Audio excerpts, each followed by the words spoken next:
Hello mga Mima, for today's video ay magluluto ako ng tinatawag naming akla-akla mga Mima. Hindi ko alam kung anong tawag sa inyo nito mga Mima. Bali nakukuha ito namin sa mga mangrove mga Mima or katunggan mga Mima, no? Sa may putikan mga Mima. Ayan siya oh. Mayroon siyang ipit mga Mima. Nakikita ko din ito mga Mima sa mga napapanood ko sa mga nag-aalaga nito mga Mima. May nag-aalaga nito in aquarium nila. No, bali ulamin natin ito for today's video. Ayan, buhay na buhay talaga sila mga Mima oh. Ayan. At ito yung ating kawali, isasalang na natin.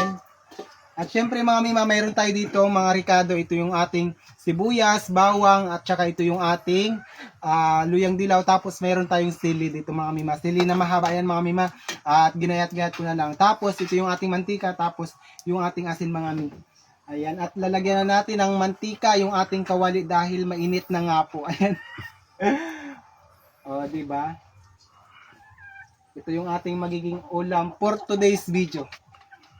Ayan. Lalagay ko na ito dito agad para hindi sagabal.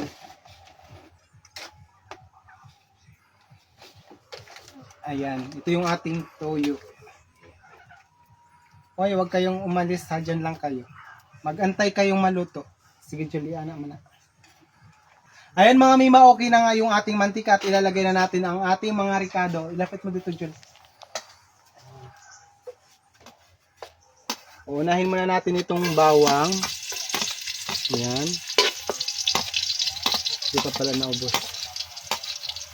Ayan, tapos itong ating luya.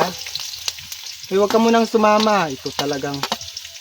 Tapos itong ating sibuyas. Igisa muna natin mga Mima hanggang sa mag-golden brown. Yan. Yung manok. Shh! Itong manok na to, isama talaga kita dito.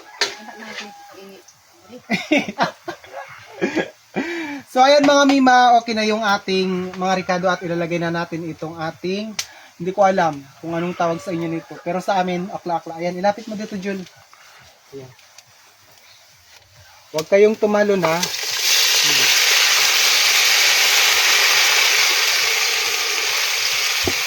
Ayan, buhay na buhay talaga sila mga Mima. Ayan. Halo-haloin lang natin.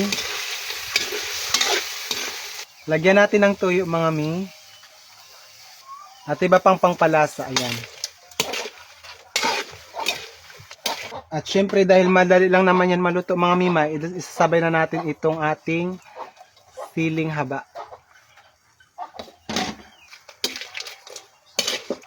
Sige na dyan, ilayin dun.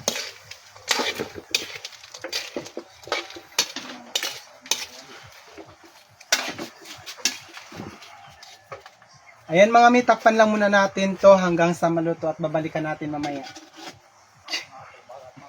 So ayan, sige na. So ayan mga Mima, balikan natin itong ating niluto. Wow, okay na. Ayan, okay na. Ilapit mo dito, Jun.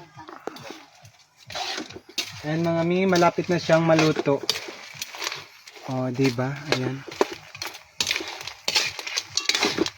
Napakasarap na nito na mga Mima. Ito yung aming magiging ulam for today's video. Oh, diba? Ayan, sige na Jul, okay na yan. Ilayo mo na doon. Ayan, at titikman na natin kung ano na yung lasa nito mga Mima. Ayan, tikman natin.